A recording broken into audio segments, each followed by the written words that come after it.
যেটা এবারে আপনারা দেখেছেন যে যে অতিমারির কোভিড-19 অতিমারির পরে বিশ্বের পরিস্থিতি অনেকটা পরিবর্তন। আর তাছাড়া ওই যে ইউক্রেন রাশিয়া যুদ্ধ, এখন প্যালেস্টাইনে যে গণহত্যা ইসরায়েল কর্তৃক চলছে, সব কিছু মিলে যেমন একটা অবস্থা সৃষ্টি হয়েছে, সেখানে আমাদের প্রতিবেশী দেশগুলির সঙ্গে আমাদের সম্পর্ক আরও সুদৃঢ় হওয়া এবং আমাদের আর্থসামাজিক উন্নয়নের ক্ষেত্রে আমরা কিভাবে মত বিনিময় করে, অভিজ্ঞতা বিনিময় করে আমরা আমাদের দেশের মানুষের কল্যাণ করতে পারি, সেটাই উপরেই আমি গুরুত্ব দিচ্ছি। সেটাই বড় প্রাপ্তি বলে আমি মনে করি। ধন্যবাদ। ধন্যবাদ মাননীয় প্রধানমন্ত্রী। আমার নাম নঈম নিজাম, বাংলাদেশ প্রতিদিনে কাজ করি।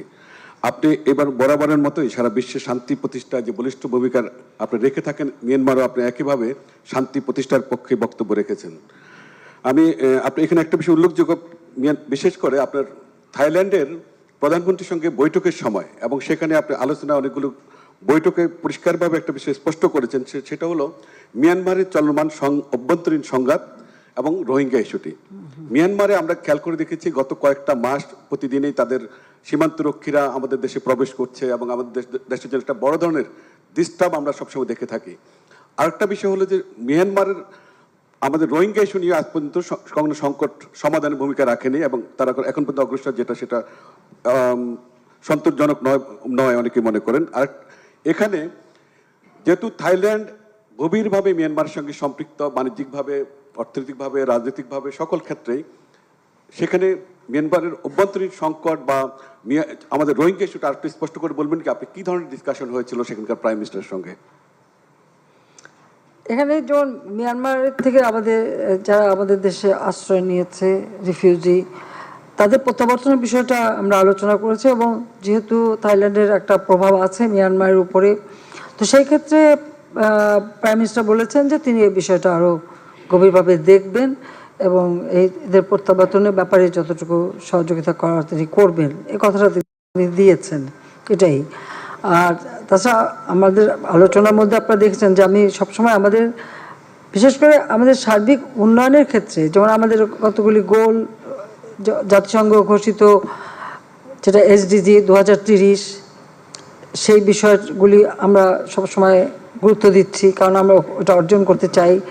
পাশাপাশি আর্থসামাজিক উন্নয়নের ক্ষেত্রেও আমি মনে করি যে আমাদের আঞ্চলিক সহযোগিতা খুব বেশি প্রয়োজন এবং যোগাযোগটা বেশি প্রয়োজন। তো সেদিক থেকে আমি মনে করি যে আমাদের আলোচনাটা অত্যন্ত আন্তরিকতার সাথে হয়েছে। আর তাছাড়া ব্যবসা বাণিজ্য এবং বিনিয়োগের ক্ষেত্রে আমরা থাইল্যান্ডের প্রাইম মিনিস্টারকে আমি আহ্বান করেছি বাংলাদেশে বিনিয়োগ করার জন্য, যেটা আমাদের হাইটেক পার্ক এবং আমাদের যে স্পেশাল ইকোনমিক জোন, বিশেষ অর্থনৈতিক অঞ্চল করেছি, সেই সব জায়গায় আমরা প্রয়োজনে থাইল্যান্ডের জন্য জায়গা দেবো, তারা বিনিয়োগ করতে পারবেন। তাতে আমাদের নিজেদের অভিজ্ঞতাও বাড়বে আর উৎপাদনশীলতাও বাড়বে আর ব্যবসা বাণিজ্য বাড়বে। সেদিকে লক্ষ্য রেখে মনে করি যে অত্যন্ত আন্তরিকতার সাথে আলোচনা হয়েছে এবং মিয়ানমারের এই বিষয়টা নিয়ে সবাই উদ্বিগ্ন। বর্তমান যে অবস্থাটা চলছে এটা নিয়ে তারাও বেশ উদ্বিগ্ন, তবুও একটা চেষ্টা চলবে, এইটুকু আশ্বাস দিয়েছেন। ধন্যবাদ।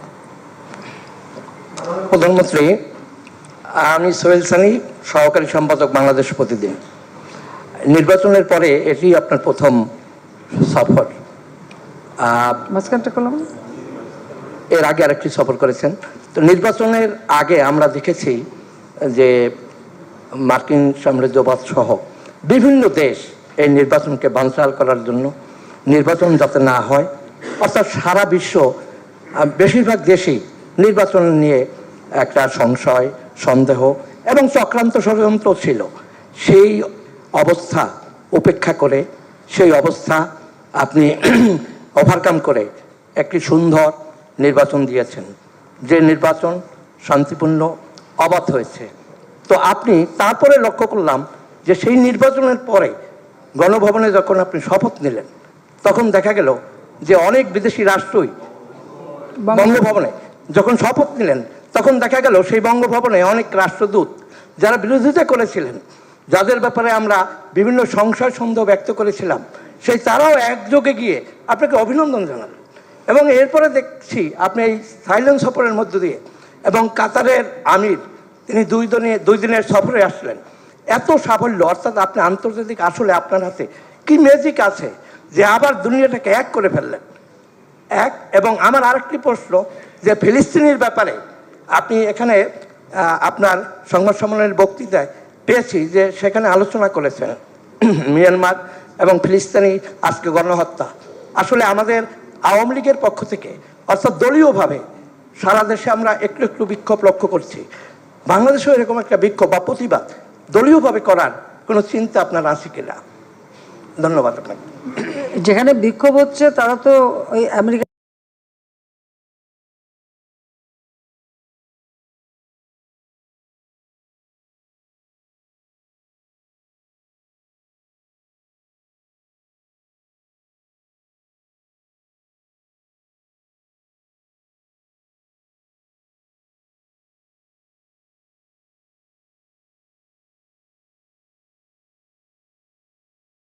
সময় তাদের পাশে দাঁড়াচ্ছি। যেখানেই নির্যাতিত মানুষ সেখানেই বাংলাদেশ প্রমাণ করছে। আর ইলেকশনের ব্যাপারে বলবো যে হ্যাঁ, ইলেকশন নিয়ে অনেক কিছুই হয়েছে, চেষ্টা করা হয়েছে যাতে নির্বাচনটা না হয়। আমার মনে হয় আমাদের মাননীয় সাংবাদিক যিনি প্রশ্ন করছেন উনি বোধহয় ভেবেছিলেন যে ইলেকশন হবে না আর আমরা ক্ষমতাও আসতে পারবো না, তাই তো? হ্যাঁ, একটু হতাশা ছিল কারো কারো মনে, আমি জানি কারো মনে কি আছে একটু বুঝতে তো পারি। তবে আমার একটাই জিনিস, আমার শক্তি হচ্ছে দেশের জনগণ। কাজে জনগণের শক্তির উপরে আমি সবসময় বিশ্বাস করেছি এবং আমি এটাও বিশ্বাস করেছি যে জনগণ যতক্ষণ চাইবে ততক্ষণই থাকবো ক্ষমতায়, কারণ আমরা জনগণের ভোটেই নির্বাচিত হয়ে এসেছি। আমাদের দল তো কোনো ওই অবৈধভাবে ক্ষমতা দখলকারী কোনো ডিক্টেটর, মিলিটারি ডিক্টেটরের পকেট থেকে বের হয়নি। দেশের মানুষের সেই ভাষা আন্দোলন থেকে নিয়ে শুরু করে মানুষের আর্থসামাজিক যে উন্নয়ন সেটাকে সামনে রেখে আমাদের বাংলাদেশের মানুষ যে শোষণ বঞ্চনার শিকার হচ্ছিল তার বিরুদ্ধে দাঁড়াবার জন্য কিন্তু এই আওয়ামী লীগ প্রতিষ্ঠা লাভ করেছে। কাজে আওয়ামী লীগ সবসময় মানুষের কল্যাণেই কাজ করে যায় এবং সেটা প্রমাণিত সত্য। আর যে কারণেই আমরা কিন্তু যত বাধাই আসুক আমরা সে বাধাটা উতরিয়ে যেতে পারি, বা যত চক্রান্ত হোক সেই চক্রান্ত হলেও সেই চক্রান্তগুলিকে আমরা পাশ কাটিয়ে দেশের মানুষকে নিয়ে কিন্তু আমরা বিজয় নিয়ে আসি। সেটা স্বাধীনতা সংগ্রাম, মুক্তিযুদ্ধের বিজয় থেকে শুরু করে এই নির্বাচন সব কিছু কিন্তু সেটা প্রমাণিত। কাজে এখানে জনগণের ইচ্ছার প্রতিফলনটাই ঘটেছে। এখন যারা গণতন্ত্র নাই, ভোটের অধিকার নাই বলে, তারাই তো ভোটের অধিকার মানুষের কেড়ে নিয়েছিল, এটাই তো তারা ভুলে যায়। আর অনেকেই নানা ধরনের কথা বলে, আজকে কেউ উন্নয়নটা চোখে দেখে, কেউ দেখে না, নাও দেখতে পারে, কারণ তাদের হয়তো উন্নয়নের ফর্মুলা ভিন্ন। আর আমার উন্নয়নটা হচ্ছে আমার গ্রামের মানুষ, গরিব মানুষ, তারা দুবেলা পেট ভরে খাবে, তাদের একটু বাসস্থান হবে, চিকিৎসা পাবে, শিক্ষা পাবে, তাদের জীবনমান উন্নত হবে। আর আপনারা সাংবাদিক আপনারাই বলেন, বেশি দিন না 15 বছর আগে দেশের অবস্থাটা কী ছিল, এখন কি কোনো পরিবর্তনই হয়নি?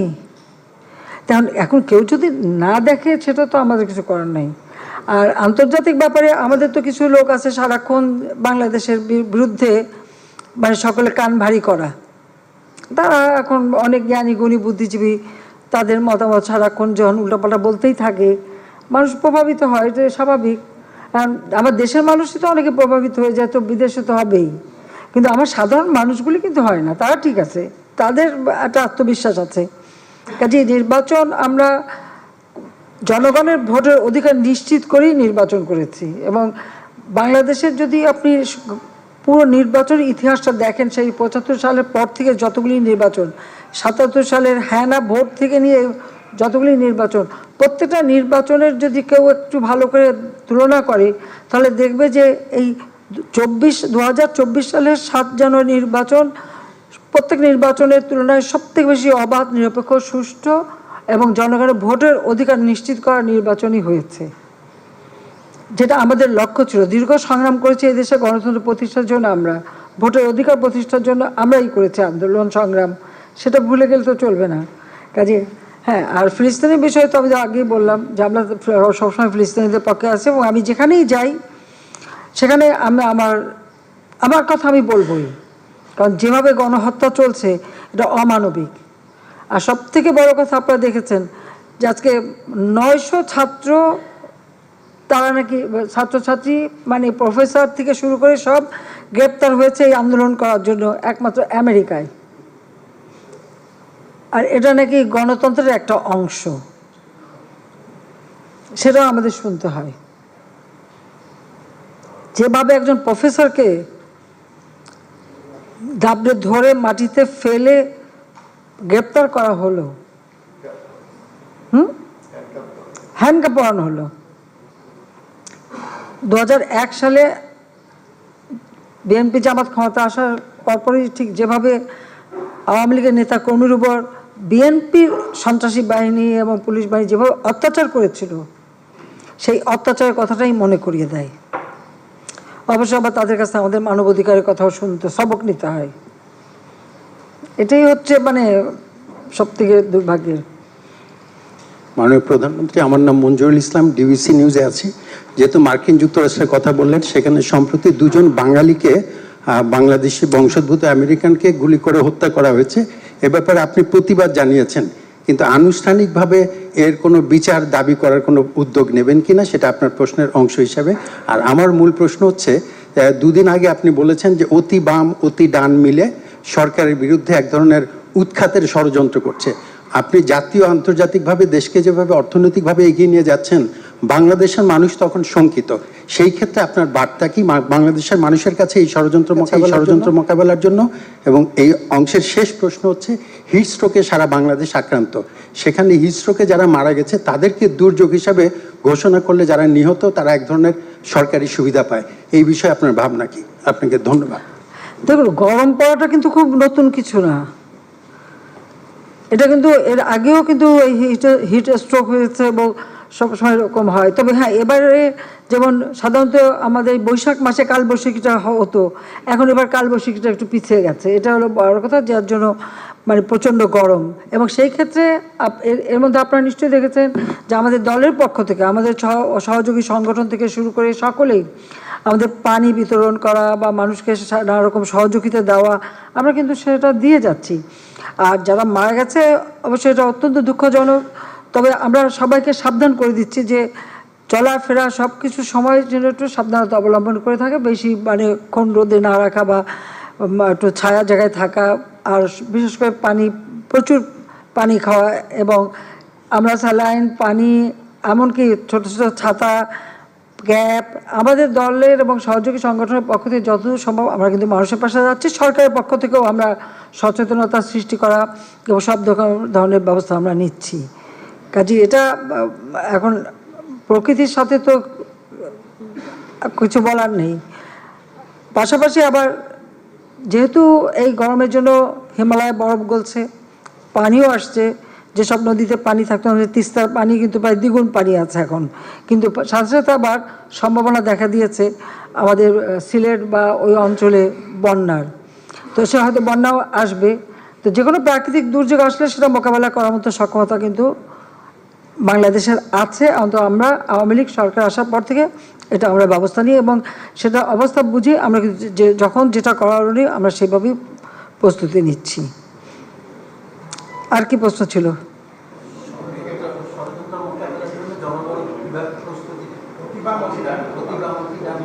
মাননীয়, ওটা বলার কিছু আছে? একবার তো বলেই দিছি। এখন যদি বাম চলে গেছে 90 ডিগ্রি ঘুরে, না দাদা 90 ডিগ্রি ঘুরে গেছে আর কি। তো আমার একটা প্রশ্ন আমি এটা করতে চাই যে আমাদের বিশেষ করে যারা অতি বাম আমরা সবসময় মনে করি তারা খুব প্রোগ্রেসিভ দল, তারা খুবই মানে গণমুখী দল ইত্যাদি ইত্যাদি। তো সেখানে আমার প্রশ্নটা হচ্ছে যে ঠিক আছে, তারা আমাকে উৎখাত করবে, পরবর্তীতে কে আসবে তাহলে? সেটাকে ঠিক করতে পেরেছে? সেটাই তো আমার প্রশ্ন। কারা আসবে, কে আসবে ক্ষমতায়, কে দেশের জন্য কাজ করবে, কাকে তারা আনতে চায়? সেটা কিন্তু স্পষ্ট না। আর সেটা স্পষ্ট না বলেই তারা কিন্তু কেউই জনগণের কোনো সাড়া পাচ্ছে না। হ্যাঁ, আন্দোলন করে যাচ্ছে, কেউ ফিজিটিভ হয়ে বিদেশে বসে। আমরা ডিজিটাল বাংলাদেশ করেছি, সেই ডিজিটাল বাংলাদেশের বদৌলতে প্রতিদিন অনলাইনে আন্দোলন সংগ্রাম করেই যাচ্ছে, নির্দেশ দিয়েই যাচ্ছে। তো সেখানে তো প্রশ্ন আছে। এখন যারা আন্দোলন করে করুক, সেটা তো আমরা তো বাধা দিচ্ছি না। অবশ্য আমার মনে হয় আমাদের একটু নতুন পথ নিয়ে নেওয়ার একটা সম্ভাবনা দেখা দিয়েছে, যে আমরা যদি আমেরিকার স্টাইলে আন্দোলন বা আমাদের পুলিশকে যদি বলে দিই যে ওই আমেরিকা পুলিশ যেভাবে মানে আন্দোলন থামায় সেটা অনুসরণ করতে পারে, সেটা করতে পারে। আমার মনে হয় পুলিশ এখন আমেরিকান পুলিশদের অনুসরণ করতে পারে, আমাদের পুলিশ। কারণ আমরা তো ধৈর্য ধরতে বলেছিলাম সেই 28 অক্টোবরের কথা মনে আছে 2023 সালের। আমি তো বলছিলাম পুলিশকে ধৈর্য ধরতে, যে তাদেরকে পিটিয়ে হত্যা করেছে, মারছে, এবং সেই সাথে তাদের হাসপাতালে আক্রমণ, গাড়ি পোড়ানো। কাজে আমার মনে হয় এখন আমাদের পুলিশ কিন্তু মানে আমেরিকান স্টাইলে আন্দোলন দমানোর ব্যবস্থাটা নিতে পারে। আমার মনে হয় সাংবাদিকরা বোধহয় এ ব্যাপারে আমাকে সমর্থন করবেন। মাননীয় প্রধানমন্ত্রী, না, ওটা অলরেডি আমরা ওটা প্রতিবাদ এখানেই না, আমেরিকায় বসেও প্রতিবাদ জানানো হচ্ছে। ওখানে আমাদের আওয়ামী লীগ খুব সোচ্চার আছে, অন্যান্য সহযোগী সংগঠন। আর এটা আমরা তো সবসময় এটা প্রতিবাদ করেই যাচ্ছি, এটা নতুন না। আর শুধু প্রবাসী বাঙালি না, আমেরিকায় তো প্রতিনিয়ত মানুষ খুন করা, একটা ঘরের ভিতরে যে একটা ছোট বাচ্চা ছেলে মা ধরে রাখছে, তাকে গুলি করে ফেলে দিল। তার অপরাধটা কী ছিল? তার হাতে একটা কাঁচি ছিল, তাই কাঁচির ভয়ে তাকে গুলি করে মারা হলো। সেটাও সে হয়তো খেলাধুলা বা অন্য কোনো কাজে ব্যবহার করছিল। একজন মাজুর ব্যক্তি যে পঙ্গু, সে কি প্রেসিডেন্টকে কি বলছে যে চলতে পারে না, হাঁটতে পারে না, সে প্রেসিডেন্টকে নাকি থ্রেট করছে। ওই অবস্থায় তাকে গুলি করে হত্যা করলো। আর স্কুল, তারপরে বিভিন্ন শপিং মলে, কোনো রেস্টুরেন্টে, এ তো অনবরত গুলি হচ্ছে আর মানুষ মারা যাচ্ছে। এমন কোনো দিন নাই বোধহয় আমেরিকায় ঢুকে যে গুলি করে মানুষ না মারছে। তো তাদের সেদিকে নজর দেওয়া উচিত, যে তাদের দেশে এই যে প্রতিনিয়ত মানবাধিকার লঙ্ঘন হচ্ছে আর গুলি করে একেবারে মানে যারা সাধারণ নিরীহ মানুষগুলিকে হত্যা করা হচ্ছে, এটা তো তাদের দেখা উচিত। নিজের ঘরের দিকে আগে সামলানো উচিত। তো প্রতিনিয়ত মানবাধিকার লঙ্ঘন করা। আর আমাদের বাংলাদেশে এর আগেও আমাদের বাংলাদেশে কয়েকজনকে হত্যা করা হয়েছে, আমরা তার প্রতিবাদ করছি এবং সেটা তারা বিচার করে আমাকে জানিয়ে হচ্ছে। তা সেটা আমাদের যেটুকু করার আমরা করে যাচ্ছি। মাননীয় প্রধানমন্ত্রী, আমি রুহুল আমিন তুহিন, RTVতে কাজ করি। মাননীয় প্রধানমন্ত্রী, থাইল্যান্ডে একটি সফল সফর শেষ করে আপনাকে ধন্যবাদ। পাশাপাশি সুযোগ পেয়ে আমি একটু ধন্যবাদ দিতে চাই যে বাংলাদেশে যতগুলো মেগা প্রকল্প করছেন তার মধ্যে অন্যতম দুটি মেগা প্রকল্পের নিয়মিত উপকারভোগী আমি। একটা হচ্ছে মেট্রো রেল, যেটা দিয়ে প্রত্যেকদিন অফিসে আসি, আর একটা পদ্মা সেতু, যেটা দিয়ে আমি বাড়ি যাই। এজন্য আপনাকে ধন্যবাদ। মাননীয় প্রধানমন্ত্রী, আপনি থাইল্যান্ডে যে বিষয়গুলো নিয়ে আলোচনা করেছেন তার মধ্যে অন্যতম একটি বিষয় ছিল কৃষি। আমার দাদা একজন প্রসিদ্ধ কৃষক ছিলেন, বলা হতো আমাদের বাড়িতে 12 মাসে 13 ফসল হতো। তো এই জন্য কৃষির প্রতি আমার একটা দুর্বলতা আছে। মাননীয় প্রধানমন্ত্রী, আপনি গত সংবাদ সম্মেলনে বলেছেন, বিভিন্ন সময় বলে থাকেন যে সমবায় ভিত্তিক কৃষির উপরে গুরুত্ব আরোপ করেন। বঙ্গবন্ধুরও স্বপ্ন ছিল সমবায় ভিত্তিক কৃষি। মাননীয় প্রধানমন্ত্রী, তো সেক্ষেত্রে আমি বিভিন্ন সময় অনেকের সাথে আলোচনা করে দেখেছি যে একটা আস্থার সংকট কাজ করে কৃষকদের মধ্যে, একটা ভয় কাজ করে যে আমার জমি থাকবে কি না, আমার ফসল আমি ঠিকমতো পাবো কি না। তো এই সমবায় ভিত্তিক কৃষি বাস্তবায়ন করার জন্য এই যে আস্থার জায়গাটা, এইটা অর্জন করার জন্য আপনার সরকারের কোনো পরিকল্পনা আছে কিনা, এই বিষয়টা জানতে চাই মাননীয় প্রধানমন্ত্রী। এখানে আমি একটা স্পষ্ট বলতে চাই, আমাদের দেশে যেটা হয় যে পরিবার যখন বড় হয়ে যায়, জমি ভাগ হয়ে যায়, জমিতে আল বসানো হয়, এরপরে ওটা চাষ করতে গেলে আমরা যদি এখন যান্ত্রিকীকরণ করতে চাই, তো সেটা করতে গেলে পরে তো আমাকে তো একটানা বড় জমি লাগবে, আমি তো ছোট ছোট খণ্ড খণ্ড জমিতে করতে পারবো না। সেখানে যে কারণে জাতির পিতা বঙ্গবন্ধু শেখ মুজিব বলতেন যে আমাদের যতগুলি আইল আছে সেই আইলগুলি যদি জোড়া দেওয়া হয় তো ফরিদপুরের মতো মানে একটা জেলার সমান অতখানি চাষ উপযোগী জমি আমাদের বের হয়ে আসবে। সেই জন্যই তিনি এই ব্যবস্থাটা নিয়েছিলেন, এবং আপনারা যদি স্মরণ করতে পারেন তিনি কিন্তু এই কৃষি যান্ত্রিকীকরণের কথা, এটা কিন্তু জাতির পিতা বঙ্গবন্ধুই বলতেন, যে ট্র্যাক্টর ব্যবহার, তারপরে রেপায়ার ব্যবহার, বিভিন্ন সে যন্ত্রের মাধ্যমে ব্যবহার করা, চাষ করার জন্য জমি করা। আর মালিকানাটা কিন্তু মালিকানা যার মালিকানা তার থাকবে, মালিকানা তো কেউ নেবে না। আর এখন তো আমরা ডিজিটালাইজড করে ফেলেছি, সমস্ত রেকর্ড যার যাটা তার হাতেই থাকবে। কাজে কৃষকের জমি তো কখনো নেওয়া হবে না। আর এখন তো হচ্ছে এভাবে চাষ, সমলয় চাষটা হচ্ছে। সমলয়টা কিন্তু এই একই ধরনের, ওই অনেকটা মানে আমি বলবো যে আমাদের সমবায় ভিত্তিক সেটাকেই, যে একই সাথে চাষ করে যার যার জমির অংশে সে তার ভাগটা নিয়ে নিচ্ছে। যেখানে তো মানে আস্থা হারাবার কোনো বিষয় নয়, বরং আমি বলবো যদি আমরা এভাবে চাষ করতে পারি আমাদের ফসল উৎপাদন দ্বিগুণ তিনগুণ হবে। আমি এ ব্যাপারে একটা নিজে, আপনারা জানেন যে আমার একটা প্রকল্প একটি বাড়ি একটি খামার, যেটা এখন নাম দিয়েছে আমার বাড়ি আমার খাবার। তো আমি আমার টুঙ্গিপাড়ায় দাঁড়িয়ারকুল ওখানে একটা আমার বাড়ি আমার খামারের একটা সমবায় আমি সমিতি করে রেখেছি। আমি সেখানে উপদেষ্টা, এবং আমাদের জমি থেকে 9 বিঘা জমিও সেখানে দেওয়া আছে। এবারে আমি যেটা করছি, এটা করার আগে কৃষকের ভিতরে যাতে আস্থাটা থাকে, সেটার জন্য আমাদের যত অনাবাদি জমি ছিল ওই এলাকায়, এখানে কিন্তু অনেক অনাবাদি জমি ইতিমধ্যে চাষের আওতায় চলে এসছে। এবং আমি যখন এটা উদ্যোগটা নেওয়া হলাম, এটা করলাম, করার সাথে সাথে দেখলাম আমার আশেপাশে অন্য যারা কৃষক তারাও খুব উৎসাহিত হলো, আর তারাও কিন্তু সেখানে চাষ শুরু করে দিয়েছে নিজেরা, এবং নিজেরাই আবার নিজেদের জমি পরিষ্কার করে দিচ্ছে। এবং আমরাও করে, আমার পক্ষ থেকে আমি করে দিচ্ছি, আমাদের ট্রাস্টের পক্ষ থেকে 2টা মেশিন আমি কিনে দিয়েছি সেখানে। কাজে তারা এখন চাষ করে দেখা গেল যে ফসলটা উঠলো একই সাথে, ওঠার পর কার জমিতে কতটুকু, সেই অনুপাতে সে তার ওই ফসল বিক্রি করে টাকার ভাগটা তাদেরকে দিয়ে দেওয়া হয়েছে।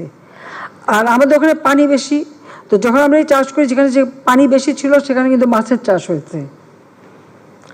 এই মাছের চাষ হওয়ার ফলে যে মাছ উঠে এসছে, প্রথমেই পেলাম 88 মণ মাছ, তার পরবর্তীতে আর এক ধাপে আসলো আরও প্রায় 102 মণ, এরপরে আরও প্রায় 10 না 15 মণ মাছ পাওয়া গেল। সর্বসাকুল্যে সব মাছ বিক্রি করে 8 লক্ষর উপরে টাকা, যার যার জমি যেখানে যেখানে ছিল সেই জমির অনুপাতে তাকে সে টাকার ভাগ দেওয়া হলো।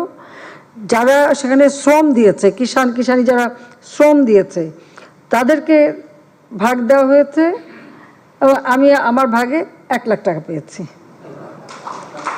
তো আমার এটা করার উদ্দেশ্য হলো আমি এই মডেলটাকে নিজে তৈরি করাচ্ছি আমাদের এলাকায়, নিজের এলাকায় করে এটা একটা মডেল হিসেবে দাঁড় করাবো। তখন মানুষ যদি দেখে যে হ্যাঁ এতে সে লাভবান হচ্ছে, নিশ্চয়ই তার আর আস্থার জায়গাটা হারাবে না। কারণ এখানে যারা আপনারা শহরে থাকেন, আপনাদের সবারই কিছু কিছু জমি আছে, কিন্তু সেই জমি দেখার বা চাষ করার বা সেরকম কোনো লোক থাকে না, জমি অনাবাদি পড়ে থাকে। তো যারা মানে অনুপস্থিত মালিক, তারা তো এখানে বসে একটা ভাগ পাবেন। যারা উপস্থিত থাকছেন না, হয়তো কেউ না কেউ জমি করছে, বা কেউ বর্গা দিচ্ছেন, কেউ আদলা দিচ্ছেন, বা কেউ কন্ট্রাক্টে দিয়ে দিচ্ছেন। আমাদের বহু জমি কন্ট্রাক্টে দেওয়া আছে, আমরা তাদের ওই কন্ট্রাক্টে দিয়ে দিই, যা অতিরিক্ত ফসল হবে সেটা তারাই ব্যবহার করবে, আমরা চাই না।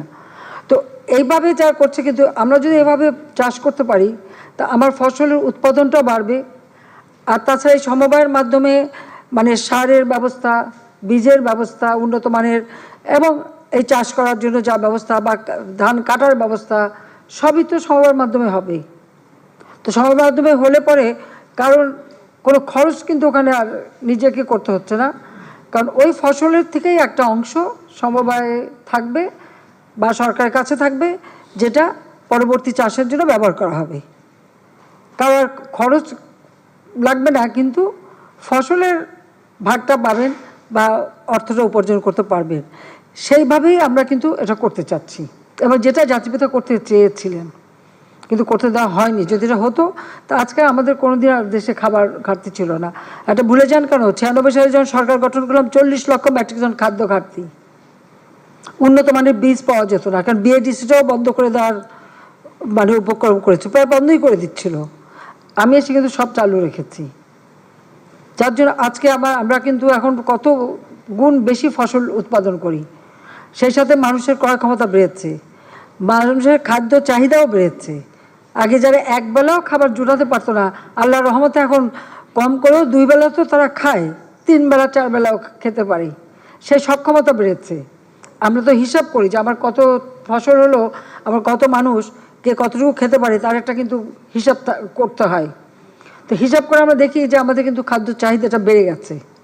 তার কারণ মানুষের এখন কেনার সক্ষমতা বেড়েছে, যার জন্য মাথাপিছু আয় বেড়েছে, কাজেই তারা সেভাবে এখন ভালো খেতে চায়। শুধু নুন ভাত যারা পেত তারা এখন আমিষও খায়। আর আপনাদের পত্রপত্রিকা আপনারাই তো লিখেছেন যে এখন আর ডাল ভাতের জন্য কাঁদে না, এখন গরুর মাংসের দাম বাড়লো কেন, মুরগির দাম বাড়লো কেন, ডিমের দাম বাড়লো কেন। তার মানে মানুষ সেই লেভেলে সেই জায়গায় উঠে এসেছে, এটা তো স্বীকার করতে হবে। হ্যাঁ, দাম বাড়লো কেন, হ্যাঁ দাম তো বাড়বেই, এটা তো আমাদের বিভিন্ন সিজনে বাড়ে, এটা কমে। মুরগি তো আর তার ইচ্ছা মতো সবসময় ডিম দিতে থাকবে না, সেটাও তো মাথায় রাখতে হবে। তারপরেও গবেষণা করে, যেমন জাপানের সাথে ক্রস করে আমরা যে একটা মুরগি, শুভ্র মুরগি, ওর নিয়ম হচ্ছে 200টা ডিম দেবে, তারপরে আর ডিম দেবে না। এরকম বিভিন্ন ধরনের কিন্তু গবেষণা চলছে। মাছ, আজকে আমরা মিঠাপানি মাছ আমরা তো উৎপাদন হচ্ছে, যেসব হারিয়ে যাচ্ছে সেগুলো আমরা নিয়ে এসেছি। এবং ধান চাষও আমাদের যে সমস্ত অঞ্চলগুলি একবারে মানে অনাবাদী ছিল, সেগুলো আমরা আস্তে আস্তে যদি চাষের আওতায় নিয়ে আসি। আজকে পেঁয়াজ সম্পূর্ণ আমরা 90% পেঁয়াজই আমরা বাইরে থেকে আমদানির উপরে নির্ভরশীল ছিল, এখন অন্তত 50% আমরা নিজেরা করতে পারি। ঠিক সেইভাবে ভোজ্য তেল তো 90%ই আমার বাড়ি থেকে আনতে হতো। আমরা আবার শস্যে আমাদের গবেষণা করে করে বাড়িতে খুব ভালো ভালো শস্য দানা তারা আবিষ্কার করছে, এবং এখন শস্যের তেলও আমরা কিন্তু খুব ভালো করতে পারছি। সাথে সাথে বাদাম তেল বা অন্যান্য তেলও যাতে উৎপাদন হয়, এমনকি ধানের তুষ কুড়া দিয়ে যে তেল করা সেটাও হচ্ছে, রাইস ব্র্যান্ড যে অয়েলটা সেটাও আমরা করছি। এভাবে বহুমুখী করে আমাদের তো লক্ষ্য আছে যে আমরা সব কিছুতে নিজেরা স্বনির্ভর হব, কারো উপরে কারো মুখাপেক্ষি হব না। তো এখানে ভয়ের কিছু নাই, কারো জমি আমরা নিয়ে নেব না, বরং এখন ডিজিটাল ব্যবস্থা করেছি, কেউ কারো জমি নিয়ে আর খেলতে পারবে না, সেটা কিন্তু আমরা করে দিচ্ছি। জমির পর্চা এখন ঘরে বসে পাওয়া যায়, ডিজিটাল বাংলাদেশ। মাননীয় প্রধানমন্ত্রী, আপনাকে ধন্যবাদ। আমার নাম দীপ আজাদ, আমি নাগরিক টেলিভিশনে কাজ করি এবং বাংলাদেশ ফেডারেল সাংবাদিক ইউনিয়নের মহাসচিব। সব প্রশ্ন খালি সামনের থেকে আসে কেন, পিছনে নাই? মাননীয় প্রধানমন্ত্রী, আপনাকে ধন্যবাদ জানাচ্ছি। চান্স পায় না। আপনাকে এই জন্য ধন্যবাদ জানাচ্ছি যে আপনি বিশেষ একটা গুরুত্বপূর্ণ বিষয় এবারে সফরে উল্লেখ করেছেন, সেটি হচ্ছে যে স্বাস্থ্য খাতে বিনিয়োগের জন্য বাংলাদেশে থাইল্যান্ডের আমাদের প্রচুর মানুষ থাইল্যান্ডে চিকিৎসা নিতে যান। আর দ্বিতীয় একটি বিষয় আপনার দৃষ্টি আকর্ষণ করতে চাই, সেটি হচ্ছে যে নতুন একটি শ্রমবাজার হতে পারে থাইল্যান্ড, সেটির ব্যাপারে আপনার সরকার কোনো উদ্যোগ নেবে কিনা। এবং আমার মূল প্রশ্ন হচ্ছে যে গত জাতীয় সংসদ নির্বাচনকে উৎসবমুখর এবং ভোটারদের উপস্থিতি বাড়াতে, এবং যখন একটি বড় রাজনৈতিক দল তার নেতৃত্বে নির্বাচন বর্জন করলো, তখন আপনি একটি অভূতপূর্ব এবং অভিনব সিদ্ধান্ত নিলেন যে আপনার দলের মনোনীত বাইরেও মানে যেন মানুষ, আপনার দলের লোকরা যত সেখানে অংশগ্রহণ করতে পারে এবং লড়াই করতে পারে, এবং যার ফলে সেটি একটি ভোটের উৎসবে পরিণত হয়েছিল। আমার মূল প্রশ্ন হচ্ছে যে আপনি এবার উপজেলা নির্বাচনে একই পদ্ধতি আপনি নিয়েছেন এবং দলের প্রতীক দেননি, এবং সেই সাথে আপনার দলের মন্ত্রী এমপি তাদের স্বজনরা যাতে প্রভাব বিস্তার না করতে পারে, নির্বাচনে অংশ নিতে না পারে, বা তারা এই নির্বাচনকে নিজেদের মতো করে কর্তৃত্ব মানে নির্ধারণ না করতে পারে, সেই জন্য আপনি সিদ্ধান্ত দিয়েছিলেন। কিন্তু প্রথম দফা আপনার ইতিমধ্যে প্রত্যাহার হয়ে গেছে, দ্বিতীয় দফা প্রত্যাহার সম্পন্ন হয়ে গেছে, কিন্তু এই সিদ্ধান্ত দল পর্যায়ে আমরা দেখছি যে অনেকেই মানছেন না, মানে কেউই মানেননি বলা যায়। এক্ষেত্রে আপনার দল কতজন, আপনার কাছে হিসাব আছে কতজন আছে? আপনার দুই দফা মিলিয়ে আপনার আছে প্রায় হচ্ছে হলো 37-38 জনের মতো আপনার মাত্র। টোটাল উপজেলা কত? আচ্ছা আচ্ছা, আর একটা হচ্ছে ফ্যামিলি ফর্মুলা কি, পারিবারিক ফর্মুলা কি? নিজে, ছেলে মেয়ে, স্ত্রী, এই তো। আপনার একটা হিসাব করেন তো, কয়জন ছেলে মেয়ে আর কয়টা স্ত্রী দাঁড়িয়েছে? এর বাইরে তো আর পরিবার ধরা হয় না। হ্যাঁ, আমি বলেছি এটা, কারণ হচ্ছে আমরা চাচ্ছি ইলেকশনটা, আমাদের কথা হচ্ছে ইলেকশনটা প্রভাব মুক্ত যেন হয়, প্রভাব মুক্ত যেন হয়, মানুষ যেন স্বাধীনভাবে ভোটটা দিতে পারে, সেটাই হচ্ছে আমাদের লক্ষ্য। আবার আমাদের আওয়ামী লীগ যেহেতু আমরা করি, আমাদের অনেকে তো পরিবারের অনেকে তো দীর্ঘদিন ধরে এক একটা জায়গায় তারা আগেই নির্বাচন করে, মানে যিনি এমপি হয়েছেন তার বহু আগে থেকে নির্বাচন করে, কেউ ইউনিয়ন বোর্ডের চেয়ারম্যান বা ইউনিয়ন কাউন্সিল চেয়ারম্যান, কেউ উপজেলা চেয়ারম্যান, সেরকম তাদের তো ট্র্যাডিশনালি আছে। তাদেরকে আমরা মনে করি কি করে? তবে হ্যাঁ, এটা ঠিক যে হয়তো এক জায়গায় বউকে দিল আরেক জায়গায়, ছেলেকে দিল আরেক জায়গায়, এগুলি আসলে ঠিক না। কর্মীদেরও মূল্যায়ন করা উচিত। আমি সেটাই বলতে চেয়েছি আমাদের নেতা কর্মীদেরকে, যে কর্মীদেরও মূল্যায়ন করা উচিত এবং সেখানে সব কিছু নিজেরাই নিয়ে নেব, একটা আর আমার নেতা কর্মীদের জন্য কিছু রাখবো না, এটা তো হয় না। সেই কথাটাই আমি বলতে চেয়েছি।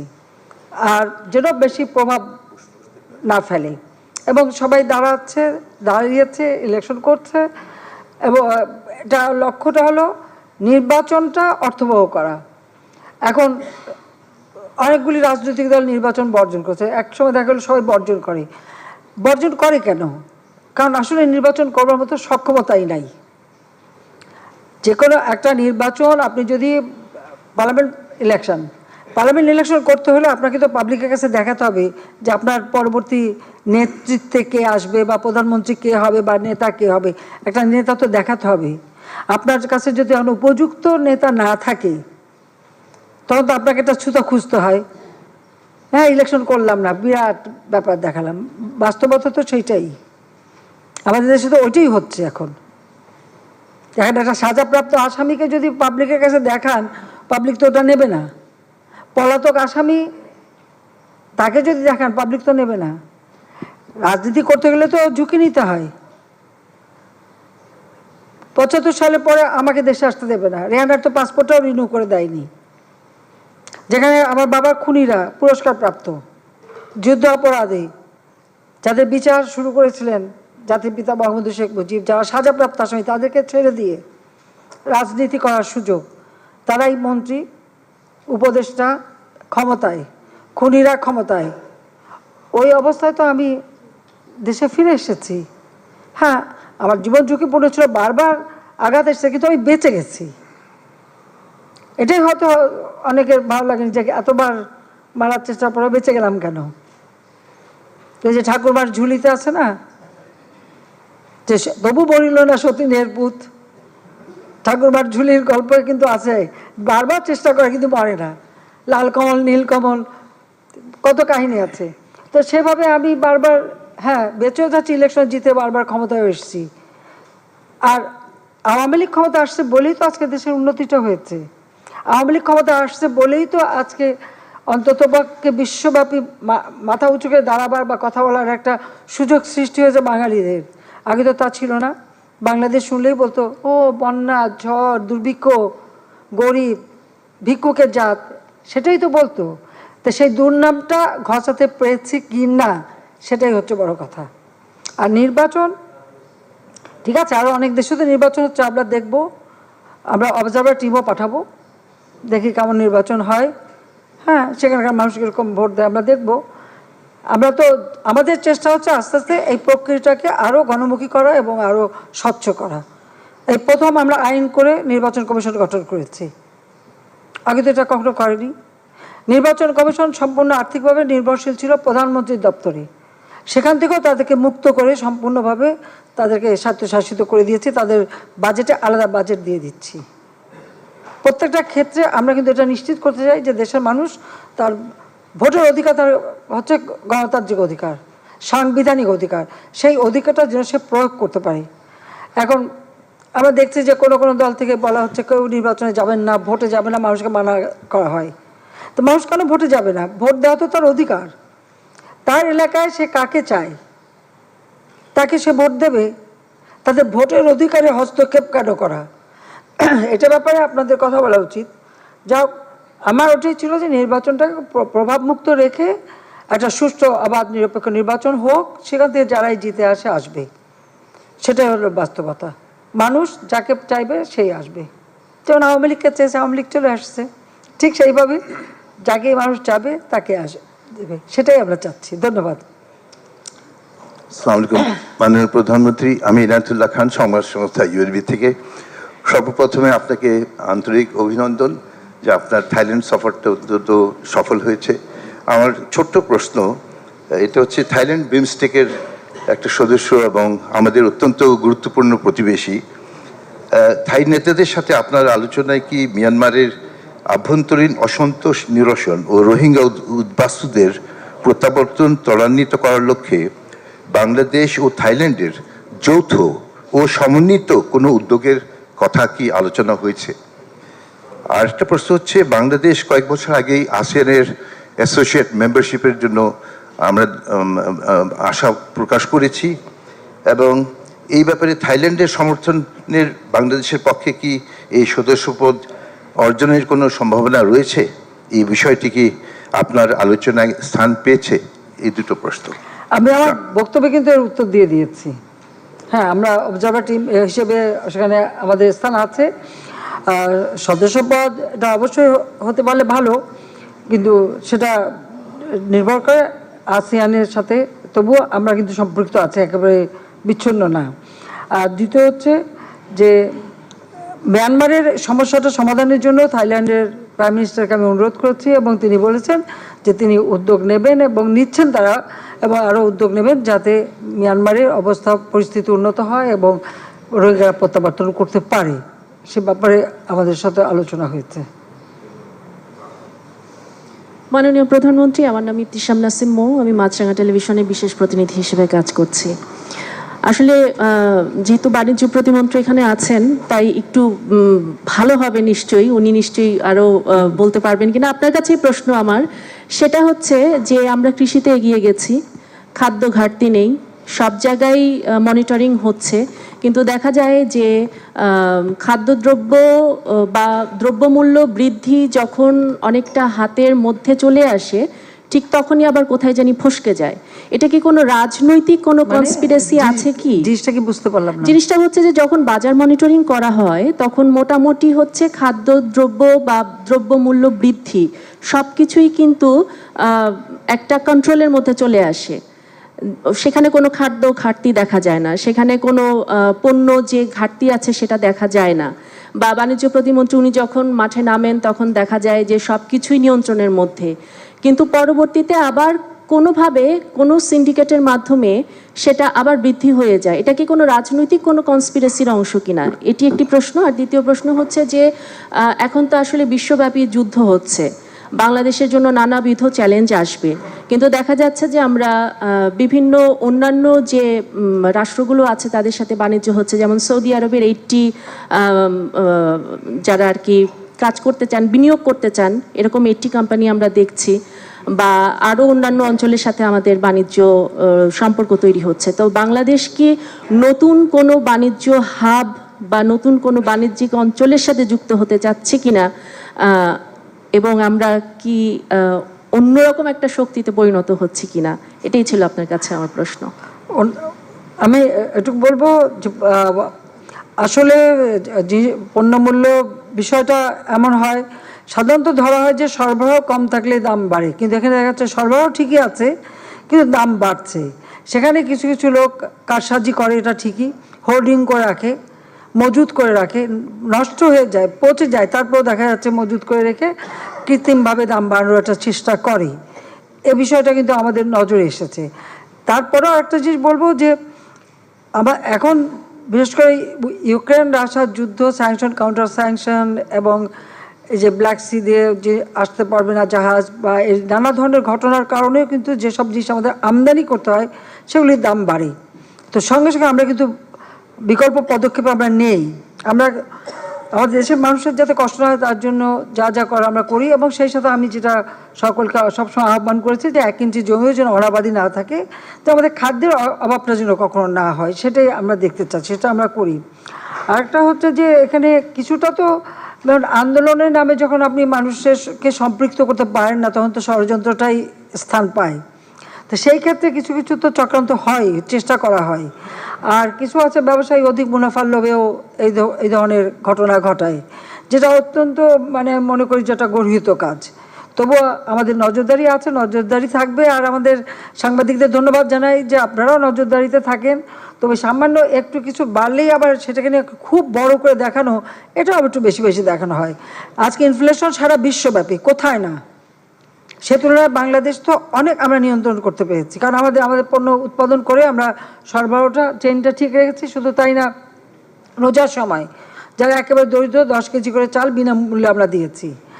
এমনকি আমরা যে পারিবারিক কার্ড করে দিয়েছি, সেখানে আমরা স্বল্প মূল্যে অন্তত 5-6টা পণ্য আমরা অল্প দামে দিচ্ছি, যেন আমাদের মানুষের কোনো কষ্ট না হয়, সেজন্য ওই হাহাকারটা কিন্তু হয়নি।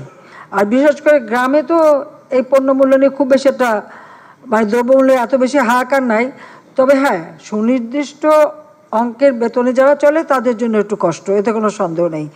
তারপরেও সেটাকে নিয়ন্ত্রণ রাখা, আর এই যে আমরা যে পারিবারিক কার্ড করে দিয়ে অল্প মূল্যে যাতে পণ্য কেনা যায় তার ব্যবস্থাটা যে করে দিচ্ছি, এতে মানুষটা অন্তত কিছুটা দম ছাড়ার সময় পাচ্ছে। আমাদের সেদিকটা আমাদের লক্ষ্য আছে। আর আমরা ব্যবসা বাণিজ্য এবং বন্ধুত্বের ক্ষেত্রে খুব স্বাভাবিক, বাংলাদেশের যে ভৌগোলিক অবস্থানটা, এটা খুব চমৎকার একটা অবস্থানে আমরা আছি।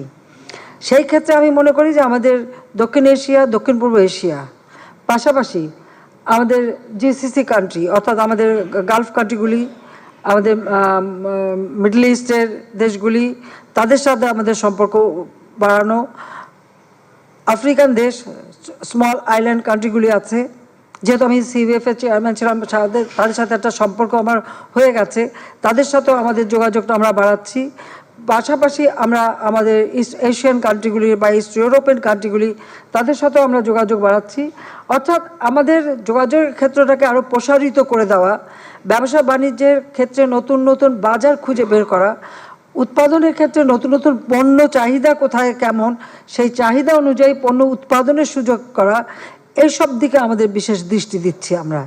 এবং খুব স্বাভাবিকভাবে আমাদের অর্থনীতিকে গতিশীল রাখতে গেলে আমাদের এইভাবে কিন্তু নতুন নতুন পণ্য উৎপাদন, পণ্য চাহিদা নিরূপণ করা এবং নতুন বাজার সৃষ্টি করা, সেটার দিকে আমাদের বিশেষ দৃষ্টি দেওয়া উচিত।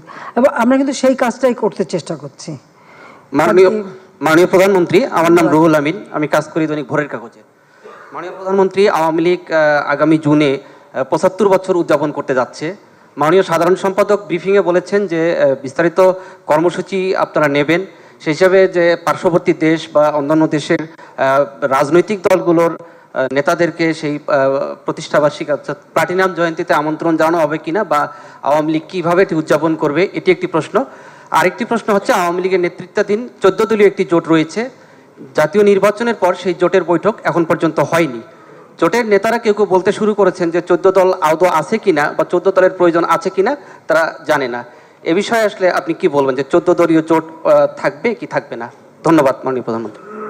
হ্যাঁ, আমরা আমাদের 75 বছর উদযাপন করব খুব ব্যাপকভাবে, সেখানে আমরা আলোচনা করছি এবং আমরা তখন বিশ্ব পরিস্থিতিটা বিবেচনা করেই আমরা দেখব যে কোন কোন দেশকে আমরা দাওয়াত দিতে পারি বা কারা আসতে পারে, সেদিকে সেটাও আমাদের আলোচনা আছে। আমরা সেই বিষয়েও প্রোগ্রাম নিচ্ছি, কর্মসূচি ইতিমধ্যে আমাদের তৈরি করা হচ্ছে, আলাদা কমিটিও আমরা করে দিচ্ছি, উপকমিটি, যে এই উদযাপনটা আরও সুন্দরভাবে যাতে আমরা করতে পারি। কারণ এটা তো এই উপমহাদেশে একটা দল, রাজনৈতিক দল আজকে 75 বছর মানে উদযাপন করছে, এটা তো কম কথা না, সেটা আমরা করে দেব। আর একটা বিষয় হচ্ছে যে লাস্ট প্রশ্নটা কি? 14 দল তো অবশ্যই আছে, থাকবে না কেন? তাদের সাথে আমাদের সবসময় যোগাযোগ আছে, যোগাযোগ নেই তা তো না। এখন 2-4 জন বিক্ষিপ্ত কী বলছে আমি জানি না, কিন্তু আমাদের যিনি সমন্বয় করেন আমির হোসেন আমু সাহেবের উপরেই দায়িত্ব দেওয়া আছে দলের পক্ষ থেকে, তিনি যোগাযোগটা রাখেন। এবং আমি খুব শীঘ্রই তাদের সাথে আবার বৈঠকও করব, কারণ আমার নিজের ওয়ার্কিং কমিটি মিটিং করেছি, আমাদের উপদেষ্টা কমিটি মিটিং করব এবং আমি 14 দলের সাথেও বসবো। আর তাছাড়া আলাদাভাবে অনেকের সাথে আমার নিজেরও সরাসরি যোগাযোগ আছে এবং আমাদের দলের সাধারণ সম্পাদক সবার সাথে যোগাযোগ রাখেন এবং যিনি সমন্বয়কারী তার সাথে তো যোগাযোগ আছেই। এখন নির্বাচনে 14 দলের অনেক দল কিন্তু তারা প্রার্থী দিয়েছিল, ইলেকশন করেছে, আর নির্বাচনে জেতা না জেতা সেটা আলাদা কথা, কিন্তু আমাদের এই আমাদের জোট থাকবে, জোট আছে, এটুকু খালি বলতে পারি। জোট শেষ হয়ে গেছে কে বললো?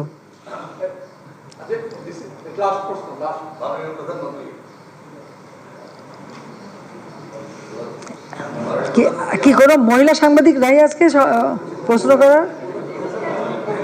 একজনই মাত্র।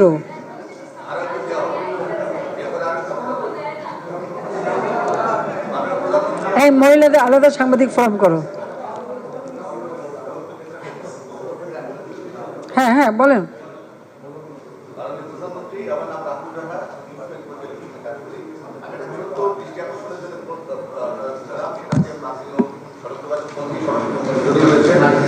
আপনার কল্যাণে ঢাকা শহরে যাতায়াত করতে অনেক সহজ এবং মেট্রো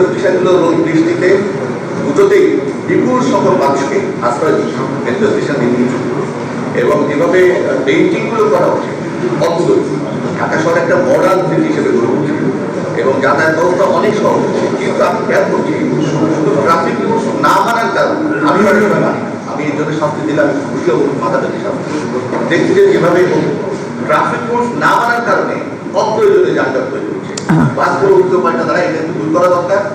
অটো ট্রাফিক সিস্টেমটা যেমন ক্যান্টনমেন্টে রয়েছে তখন চালু করা দরকার, আমি মনে করি এটা একটা। আরেকটা জিনিস হচ্ছে পুরোনো বাস এই শহরে আর ধরনের বাস এগুলো দেখতে ইচ্ছে করে না। আমরা কেন মডার্ন বাস চালু করতে পারছি না? বিশেষ করে টাকার অভাব নেই। আপনার কল্যাণে গত 25 বছরে দীর্ঘদিন পরিবারের জন্ম হয়েছে, বাস তো টাকার অভাব নেই, আমরা কেন মডার্ন বাস চালু করতে পারছি না? এইটা দৃষ্টি আকর্ষণ করবো আপনাদের। না, একটা বিষয় আপনি খুব ভালোভাবে বলছেন যে ট্রাফিক রুল কেউ মানে না, এটা যানজটের জন্য আর একটা সমস্যা। এখন কথা হচ্ছে যে মানুষ যদি নিজেই সচেতন না হয় তাহলে এখানে আর কত আর মানে সচেতন করা যেতে পারে? এটা তো মানুষ নিজেকেই সচেতন হতে হবে, সেটা হলো বাস্তবতা। দ্বিতীয়টা হচ্ছে যে আমাদের কিন্তু আরও অনেকগুলি মানে প্রকল্প হয়ে গেছে পুরো ঢাকা শহর মিলে, কারণ আমরা এখন যেমন এক্সপ্রেসওয়ে বা মেট্রো রেল এগুলি আমরা করেছি, কিন্তু আরও এমনভাবে আমরা পুরো নেটওয়ার্কটা করতে চাই যেখানে শুধু যানজটই বন্ধ হবে না, এমনকি জেলার সাথে মানে বিভিন্ন জেলার সাথে দ্রুত যোগাযোগ করে যেন সবাইকে আর ওই ঢাকা শহরেই থাকতে হবে না, ঢাকার বাইরে উপশহরগুলিতে থাকবে বা অন্য নিজের জেলা থেকে এসে কাজ করতে পারবে। আর তাছাড়া ডিজিটাল পদ্ধতি তো আছে, সেভাবে করবে, সেটা আমরা যথাযথ চেষ্টা করে এক্ষেত্রে আমরা যথেষ্ট সাফল্য পেয়েছি। আর একটা কথা হচ্ছে যে একটা জিনিস তৈরি করে দিয়েছি, সেটাকে রক্ষণাবেক্ষণ করা, যত্ন করে ব্যবহার করা, এটা তো জনগণের দায়িত্ব। এটা তো তাদেরই দেখতে হবে যে জিনিসটা তাদের জন্য করা, তারা নিজেরা যদি যত্নবান না হয় তাহলে কত আর মানে শেখানো যাবে বা এই ব্যাপারে ব্যবস্থা নেওয়া যাবে। কাজে এই ক্ষেত্রে বলবো যে যা করে দিচ্ছে সেটাকে যত্নের সাথে ব্যবহার করলে পরে নিশ্চয়ই তার সুফল মানুষ পাবে, কারণ মানুষ পাচ্ছে। দ্বিতীয় হচ্ছে যে বাস, এখন এটা তো বেসরকারি খাতে বাস, আর মালিকরা ভাঙাচোরা যদি চলতে পছন্দ করে বা চালাতে পছন্দ করে, তো আমাদের কী করা আছে? হ্যাঁ, ফিটনেস আছে কিনা সেটা হয়তো থাকে। আর মডার্ন বাস, আমি তো বলবো বাস কিনে নিয়ে এসেছিলাম, তখন তো বলা হচ্ছিল এই বাস এই বাংলাদেশের রাস্তা নাকি চলবেই না, তো চলছে। কিন্তু এরপর যখন বিএনপি আসলো ক্ষমতায়, এই এতগুলি ভলভো বাসের একখানারও খবর নাই, সেগুলি এখন মানে একেবারে হয়ে পড়েছিল। আমরা আর্টিকুলেট বাস নিয়ে আসলাম, আগুন দিয়ে পুড়িয়ে দিল বিএনপি, কয়েকটা বাসই তো পুড়িয়ে দিয়েছে। তো যেটাই করি, এবং 2013 সালে 13 আর 14তেই তো প্রায় 8300 বাস ট্রাক গাড়ি তারা পুড়িয়েছিল। আমি জানি না যদি তারা এখন আন্দোলনের নামে ভাঙা বাসগুলি মাঝে মাঝে নাকি পোড়ায়, তো সেটা বোধহয় পোড়ালে কেউ ইন্স্যুরেন্সের টাকাটাও পেলো আর তাদের আন্দোলনও চললো, সেটাও অনেক সময় করে। তবে নতুন বাসগুলি যেন না পোড়ায়, আমরা আনি কষ্ট করে, ওরা ধ্বংস করে, এটাই তো ওদের কাজ। যাই হোক, এখন মডার্ন বাস তো আছে, একেবারে নাই তা না, কিন্তু অনেকে তো বাসে আগুন দিয়ে পুড়িয়ে, সেই দিন তো কতগুলি বাস একসাথে পুড়িয়ে ফেললো, যার ফলে মানুষ তো তার ব্যবসাটা বসে গেল। ঠিক ঈদের আগেই তো এই ঘটনাটা ঘটলো।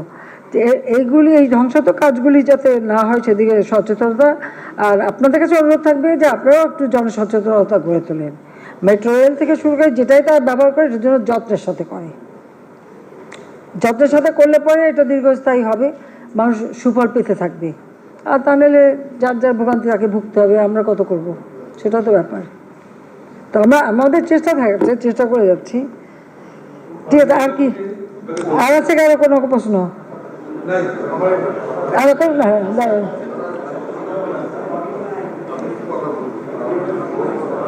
এটা চলে আসো, মাইকে চলে আসো। হ্যাঁ দেখ, অসুবিধা একটা 4টের সময় প্রোগ্রাম। এই মুহূর্তে প্রধানমন্ত্রী তাপ প্রবাহে মানুষ অতিষ্ঠ। আপনি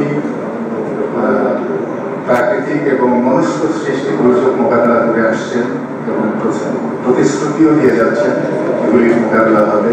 আন্তর্জাতিক সহায়তা আপনি এই প্রাকৃতিক দুর্যোগ নিয়ে কথা বলছেন, এই যে $100 বিলিয়ন প্রতিশ্রুত তারা দিচ্ছে না, এই যে আমরা ক্ষতিগ্রস্ত সবচেয়ে বেশি। আর এই প্রাকৃতিক দুর্যোগ মোকাবেলায় আমাদের আর কি করণীয় আছে? আর জমি সংক্রান্ত একটা কথা বলেছেন আপনি। আমি বাংলাদেশের বিভিন্ন অঞ্চল ঘুরে দেখেছি, জমির সাথে যে খালটা আছে এটা রেকর্ড করে জমির মালিক নিয়ে নিয়েছে।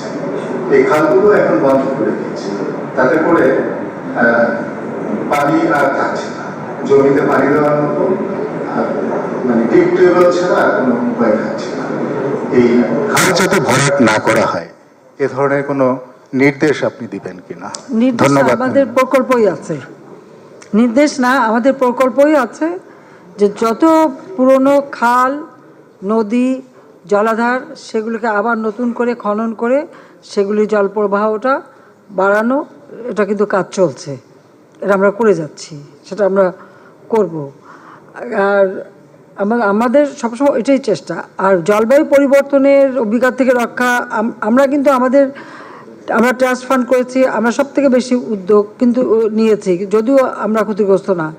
কিন্তু এই যে $100 বিলিয়ন একটা প্রতিশ্রুতি, এটা হচ্ছে সব থেকে দুর্ভাগ্যের যে প্রতিবার আমরা যখন এই জলবায়ু সম্মেলন হয় অনেক প্রতিশ্রুতি পাওয়া যায়, আমরা অনেক ডিমান্ড করি, কিন্তু কাজের বেলায় তেমন কোনো অর্থ আর কেউ দেয় না। এটা তো ধনী দেশগুলি বা যারা আজকে নিজেরা উন্নয়ন করে ফেলেছে, উন্নত হয়ে গেছে, তাদের কারণেই কিন্তু আজকে এই জলবায়ু পরিবর্তনটা এবং তার অভিজ্ঞতা থেকে মানুষ কষ্ট পাচ্ছে। তাদেরই যেটা দায়িত্ব সব থেকে বেশি ছিল এখানে অর্থ বরাদ্দ দেওয়ার, তারাই কথা বলার সময় দিয়ে দেয়, সবই মুখে দেয়, কিন্তু কাজে খুব কমই দেয়। এবং এটা নিয়েও কিন্তু আন্তর্জাতিকভাবে সবসময় আমরা কথা বলে যাচ্ছি, ব্যবস্থা নিচ্ছি, এবং আমাদের বিভিন্ন নিজস্ব কর্মসূচি, কিন্তু আমরা আমাদের নিজস্ব কর্মসূচি কিন্তু বাস্তবায়ন করে যাচ্ছি। যেমন আমরা প্রতি বছর বৃক্ষরোপণ করি, বনায়ন বৃক্ষরোপণ, এটা কিন্তু আমাদের দলের একটা কর্মসূচি। আমরা সেই 84 সাল থেকে কিন্তু শুরু করেছিলাম, আমাদের কৃষক লীগের উপরে দায়িত্ব, তারা এটা উদ্যোগ নেয়। আমরা আমাদের ছাত্রলীগ বা যুবলীগ, স্বেচ্ছাসেবক লীগ বা আমার অন্যান্য সহযোগী সংগঠন, মহিলা আওয়ামী লীগ, শ্রমিক লীগ, প্রত্যেককে আমাদের কিন্তু নির্দেশ দেওয়া আছে যে সকলে যেখানে পারে বৃক্ষরোপণ করবে। যদিও প্রচণ্ড খরা, এই খরার থেকেও আমাদের কিন্তু গাছ কিন্তু মুক্তি দেয়। আপনি যেমন যত গরমই হোক, আপনি যদি গাছের নিচে দাঁড়ান তখন কিন্তু একটা প্রশান্তি পাওয়া যায়, এই উচ্চ তাপ থেকে বাঁচা যায়। তো সেই ক্ষেত্রে আমাদের কিন্তু এটা একটা প্রচেষ্টা সবসময় আছে, আমরা এটা করে যাই। আর প্রতি বছর পহেলা আষাঢ় এটা আওয়ামী লীগের কর্মসূচি থাকে, আমাদের কৃষক লীগ এটা মানে দায়িত্ব থাকে যে বৃক্ষরোপণ করা। আর এবারেও আমরা বিশেষভাবে এই কর্মসূচিটা দিচ্ছি, এবং আমি দেশবাসীকে আহ্বান করবো যে যার যেখানে যতটুকু জায়গা আছে সবাই ব্যাপকভাবে গাছ লাগাবেন। ছাদের উপরেও ছাদ বাগান করলে কিন্তু নিচে ঘরটাও ঠান্ডা থাকে। কাজে এভাবে যদি আমরা আমাদের নিজেদেরকে এই প্রাকৃতিক দুর্যোগ থেকে নিজেদেরকে মোকাবেলা করা এবং নিজেদের সক্ষমতা করে তোলা, সেটাই বেশি গুরুত্বপূর্ণ বলে আমি মনে করি। এখন আমরা প্রতিশ্রুতি যেটা পাচ্ছি, কিন্তু আসলে টাকা তো দিচ্ছে না, এটা তো বাস্তব কথা। তাও আমরা বারবার বলেই যাচ্ছি, এটাই হলো কথা। মাননীয় প্রধানমন্ত্রী অবশেষে একজন নারী সাংবাদিককে দিয়েছে, ধন্যবাদ আপনাকে আমাদের কথা স্মরণে রাখার জন্য, অনেক অনেক ধন্যবাদ। মাননীয় প্রধানমন্ত্রী, প্রথমেই হচ্ছে এই সংবাদ সম্মেলনে আমরা আপনার এই সময় দীর্ঘতম সময়ে প্রেস সচিব ইহসানুল করিম ভাই, যিনি আমাদের সাথে ছিলেন, তিনি নেই, তার কথা মনে পড়ছে নিশ্চয়ই, আমরা সকলেই তাকে স্মরণ করব। দ্বিতীয়ত হচ্ছে মাননীয় প্রধানমন্ত্রী, গত কয়েকদিন ধান কাটতে গ্রামে গিয়েছিলাম, অভূতপূর্ব ফসল হয়েছে। আমার বাড়ি ময়মনসিংহ, কালকেও কৃষকরা ধান কাটছিলেন আর বলছিলেন যে হাসিনা বেডির কপালটাই বালা, এইবার নাকি দেশে অভাব পাইব, এইবার এত ফসল আল্লাহ দিছে যে এই বেডির নামে দেশ চলব। তো ফসল দারুণ হয়েছে, দারুণ। এবং ধানের দাম, এটি কিভাবে সমন্বয় করবেন? একজন শ্রমিক সমান 1 মণ ধান, এটি ছিল গতকালকেরও হিসাব। ফলে কৃষকের এই জায়গায় একটু কপালে ভাঁজ পড়েছে, যদি আপনি কিছু বলেন। মতি আপা আপনার পাশে বসে আছেন, কৃষিতে কি যে বিপ্লব হয়েছে এটা যারা আমরা নিয়মিত গ্রামে যাই আমরা তারা জানি। প্রতিটা জায়গায় ছোট ছোট মেশিনারিজ, এগুলো মতি আপা যখন প্রথমবার দায়িত্ব নিয়েছেন তখন আমরা যেতাম যে সচিবালয়ে উনি সকলকে ডেকে মেশিন দেখতেন। এখন এগুলোর সুফল আমাদের কৃষকরা একদম দারুণভাবে পাচ্ছে। অল্প দামে সেই মেশিন কিনে খুব দ্রুত কাজ হচ্ছে এবং রোদের সাথে পাল্লা দিয়ে ধান শুকানো হচ্ছে।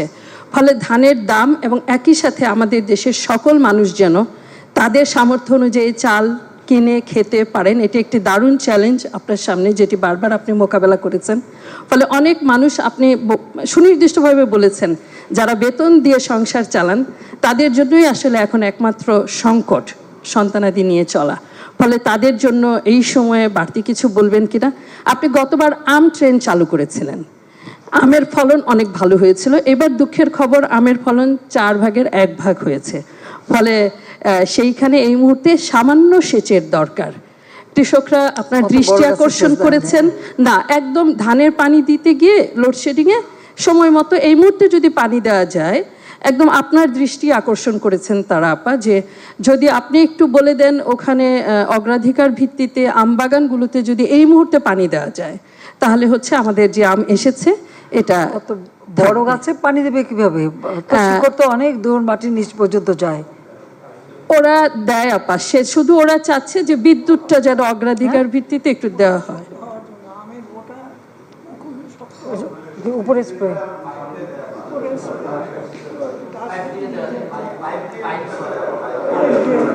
ওতে খুব একটা কাজ হয় বলে তো মনে হয় না। এটা এত বড় শিকড়, এত জ্বর, এত নিচে পর্যন্ত গভীর থেকে তারা পানি নিয়ে নেয়। আর বৃষ্টি হলে তখন এবারে আমাদের ইতিমধ্যে কিন্তু হাওরের ধান প্রায় কাটা শেষ। গত পরশু পর্যন্ত আমি জানি 80% ধান কাটা হয়ে গেছে, বাকি তো এতদিন হয়ে যাচ্ছে। আর চলন বিল সব বিল অঞ্চলেও কিন্তু ধান কাটা খুব দ্রুত চলছে, কারণ এখন তো মেশিনেই খুব বেশি একটা শ্রমিক ভাড়া করতে হচ্ছে না, যেটা যন্ত্রের মাধ্যমে করে ফেলছে। এটা কিন্তু আস্তে আস্তে আমরা কিন্তু যান্ত্রিকীকরণে হাওড় অঞ্চলে 70 ভাগ আমরা ভর্তুকি দিচ্ছি, আর অন্য যে ক্ষেত্রে 50 ভাগ। পাশাপাশি আমরা কিন্তু সারের দাম বেশি দামে কিনে কম দামে কিন্তু দিচ্ছি, উন্নত মানের বীজ দিচ্ছি, সব দিক থেকে কৃষক যাতে চাষ করতে পারে সেটা। হ্যাঁ, দামের ব্যাপারে ধানের দামও কিন্তু সুনির্দিষ্ট করে দেওয়া আছে, এটা করে দেওয়া আছে এবং সেটাই থাকবে। আর চালের ব্যাপারে এখন চালের দাম কখনো বাড়ে কখনো কমে। আবার আগে যারা একেবারে মোটা চাল খেত, এখন হয়তো তারা মোটা চাল খায় না, একটু মাঝারিটা খায়, তখন আবার ওটার দাম বাড়ে। তো সেখানে কৃষক এটা এই জায়গাটা খুব একটা মানে খুবই একটা সন্ধিক্ষণে থাকা হয়, যেটা হলো দাম যদি বেশি কমে কৃষক তার মানে ফসল ফলানোটা আগ্রহ হারাবে, আর যদি কৃষক ন্যায্য দামটা পায় সে দ্বিগুণ ফসল ফলাবে। আবার দাম বাড়লে পরে যার সুনির্দিষ্ট পয়সায় চলে তাদের কিনে খেতে কষ্ট হবে। এই জায়গাটা বিবেচনা করেই তো আমরা এই যে পারিবারিক কার্ডের ব্যবস্থা করে দিয়েছি। এখন যেমন ধান উঠে গেছে এবং আমাদের কিন্তু সবসময় হাতে একটা মজুদ থাকে, আপৎকালীন সময়টা মোকাবেলা করার জন্য আমরা একটা মজুদ রাখি এবং সেটা এখনও আছে, সবসময় থাকবে। আবার যখন এই যে এখন বড় উঠবে আমাদের তো কিছু গুদাম খালি করতেই হবে, যেটা আমরা এই যে রোজার সময় ব্যাপকভাবে খাবার বিলি করলাম, বিলি করে আমাদের কিছুটা জায়গা তৈরি করতে হলো।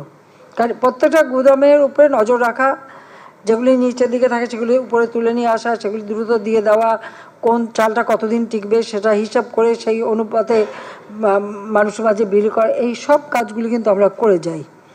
কাজে সেখান থেকে আমি মনে করি যে এবার যে হারে আমরা বড়োতে যেভাবে ফসল আসছে, আর এখন তো সব জায়গায় তো ধান পেকে গেছে, এখন তো আর পানি দেওয়ার সময় নেই, এখন কেটে ফেলার সময়, অলরেডি কাটা শুরু হয়ে গেছে ধান। পরবর্তীতে আমাদের পরবর্তী ফসল কোথায় আবার কি সেটা আমরা উদ্যোগ নিচ্ছি। এখন আমাদের গবেষণার ফলে কৃষি সাফল্য অনেক বেশি, এখন আর কোনো জমি খালি থাকে না, এটা হলো বাস্তব। আর তরি তরকারি ফলমূলও তো খুব ভালো হচ্ছে, সব কিছুই হচ্ছে। এই খরাটা এটা একটা সাময়িকভাবে আসছে, এটা ঠিক, তো মনে হয় আস্তে আস্তে আমরা এখান থেকেও মুক্তি পাবো। তবে আমাদের দেশে তো সবসময় গ্রীষ্মকাল আমাদের ছোট নদী চলে বাঁকে বাঁকে, বৈশাখ মাসে তার হাঁটু জল থাকে, পার হয় কত গাড়ি, কি পার হয়। তো এই যে এটা এটা আমরা ভুলে যাই কেন, এটা আমরা ভুলে যাই কেন যে আসলে চৈত্র বৈশাখ মাসে তো এরকম শুকনো হয়ে যায়, কিন্তু আবার বর্ষাকালে তখন পানি আসবে, আবার হয়তো বেশি বন্যা হলে তখন আবার দুঃখ হবে যে বন্যা হলো কেন। তো আমরা নদী ড্রেজিং করাচ্ছি, খাল টাল ড্রেজিং করাচ্ছি, এমনকি পুকুরগুলি ড্রেজিং করাচ্ছি, আর কিছু তো করে ফেলছে, এখানে তো আমাদের কিছু করার নেই। যেমন এই যে বক্স কালভার্ট করে করে আমাদের বিলগুলি সব একদম দালান কোঠা হয়ে গেছে। তো তাতে পরিবেশও ক্ষতিগ্রস্ত হয়, আবার পানির এটাও কমে যায়। তো যাই হোক, আমরা আমাদের সাধ্যমতো চেষ্টা করে যাচ্ছি সারা বাংলাদেশেই। আর ওই খালটাল দখল এখন কিন্তু আমরা দখলমুক্ত করে দিচ্ছি এখন জোর করেই। আবার এখন বড় চাষ করেছে অনেকে, তারপর যে ধানটা কাটার পরে কোনো কোনো এলাকা আছে তারপর ওই খালগুলি কেটে দেবো। এটা প্রজেক্ট কিন্তু দেওয়া আছে সারা বাংলাদেশে, আমরা করে যাচ্ছি।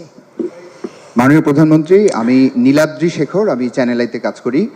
মাননীয় প্রধানমন্ত্রী, এই বিশ্বে যতগুলো যুদ্ধ হয়েছে সব যুদ্ধের বিপক্ষে আপনি রয়েছেন এবং যুদ্ধকে না বলার কথাই সবসময় আপনার কণ্ঠ দিয়ে ধ্বনিত হয়েছে। বাংলাদেশে যখন পান থেকে চুন খসে তখনই আমরা মানবাধিকার গেল গেল বলে মোড়ল দেশগুলোর কথা শুনি, কিন্তু এত বড় যুদ্ধ হচ্ছে, ইসরায়েল হামলা চালাচ্ছে, আমরা যুক্তরাষ্ট্রে দেখলাম একজন প্রফেসরকে যেভাবে আটক করা হলো, হত্যা করা হলো, সেখানে মানবাধিকার নিয়ে কোনো প্রশ্ন দেখছি না।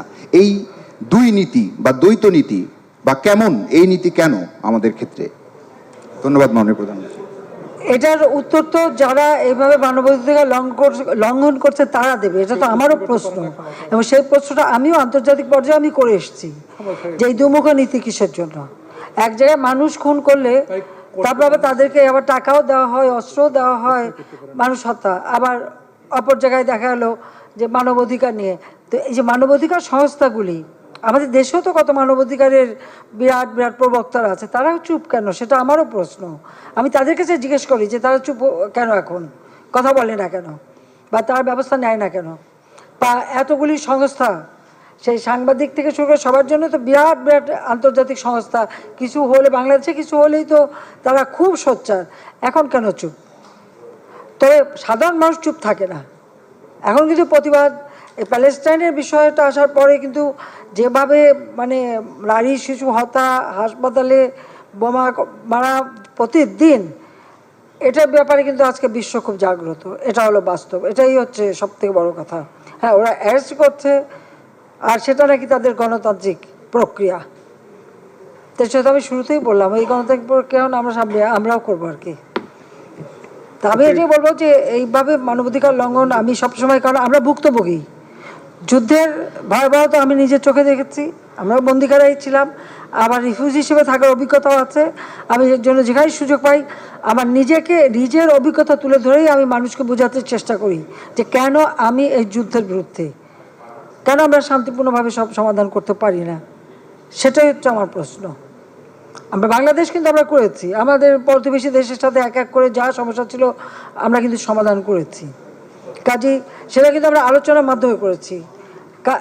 এই ক্ষেত্রে আমি মনে করি যে এখন আসলে এখানে সবচেয়ে বড় কথা হলো অস্ত্র উৎপাদন, অস্ত্র বিক্রিটাই হচ্ছে সব থেকে বড় জিনিস। তো আমি সেটাও বলেছি যে এই অস্ত্র প্রতিযোগিতা বন্ধ করে এই টাকাটা বরং মানুষের কল্যাণে বা জলবায়ু পরিবর্তন ফান্ডে দিয়ে দেন। আমি সেটাও বলে আসছি যে এই অস্ত্র প্রতিযোগিতা না করে বরং ওই টাকাটা জলবায়ু পরিবর্তনের ফান্ডে দিলে অন্তত যে দেশগুলি জলবায়ু পরিবর্তনের ফলে ক্ষতিগ্রস্ত তারা লাভবান হবে, তারা জীবন জীবিকা বাঁচাতে পারবে। আমি যেখানে পাচ্ছি বলে যাব আমি, এটা ঠিক। তো সবাইকে অনেক অনেক ধন্যবাদ, সবার জন্য একটু ধন্যবাদ। আমি একটু আপ্যায়নের ব্যবস্থা, সাংবাদিকবৃন্দ আপনাদের জন্য বাইরে আপ্যায়নের ব্যবস্থা আছে।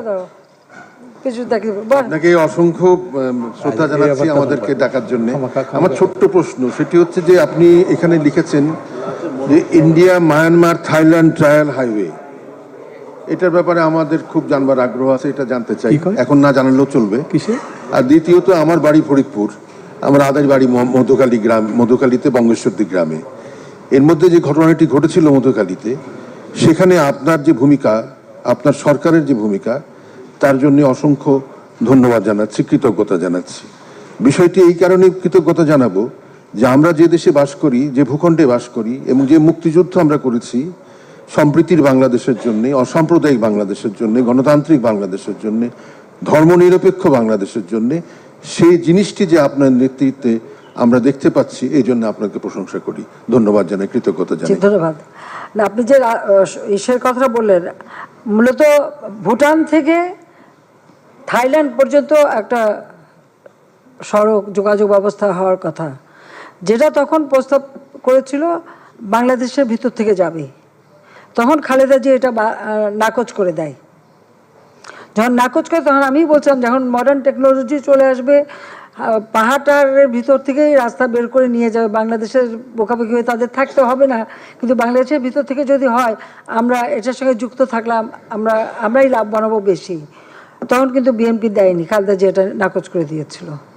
তো আমরা এখন যখন থাইল্যান্ডকে বলছে আমরা তাদের সাথে যুক্ত থাকতে চাই, এটা ভারতকেও বলা আছে, তাদেরকেও বলছি যে আমরা এটার সাথে যুক্ত থাকতে চাই, আমরা ওরকম এর থেকে বাইরে চলে আসতে চাই না। আর একটা ব্যাপারেও আমাদের ক্ষতিগ্রস্ত করে গেছে বিএনপি, সেটা যেমন মিয়ানমারের যে গ্যাস, এই গ্যাস কয়েকটি দেশ মিলে কিন্তু সেখানে বিনিয়োগ করে, কিন্তু সেই গ্যাসটা ইন্ডিয়া যখন নিতে চায়, ইন্ডিয়াকে নিতে হলে বাংলাদেশের ভিতর থেকে নিতে হবে। আমার কথা ছিল যে বাংলাদেশের ভিতর থেকে আমি নিতে দেব, কিন্তু আমাকে একটা অংশ দিয়ে দেবে, আমাদের একটা অংশ রেখে আমরা দেব। এবার সেটা চাইলে আমরা পেতাম, যদি পেতাম তাহলে কিন্তু আজকে আমার এই চট্টগ্রাম ওই অঞ্চলে কোনো গ্যাসের অভাবই হতো না, কারণ এখানে এত পরিমাণ গ্যাস। সেটাও খালেদা জিয়া নাকচ করে দিয়েছিল। যার ফলাফলটা কি, সমস্ত গ্যাস পাইপলাইন করে চীন নিয়ে যাচ্ছে, পুরো চীন কিন্তু সমস্ত গ্যাসটা হচ্ছে, কেউ আর নিতে পারছে না। এখানে ভারতেরও বিনিয়োগ ছিল, জাপানের ছিল, মিয়ানমার, চায়না, সকলে, কিন্তু সেখানে আমরা আমাদের দেশের জন্য, তো পরবর্তীতে আমি চেষ্টাও করেছিলাম যে ওখান থেকে কিছু পাওয়া যায় কি না। তো একবার চলে গেলে আর তো পাওয়া যায় না। তো দেশের জন্য কত বড় একটা সর্বনাশ করে দিয়ে গেছে, সেটা একবার একটু চিন্তা করেন।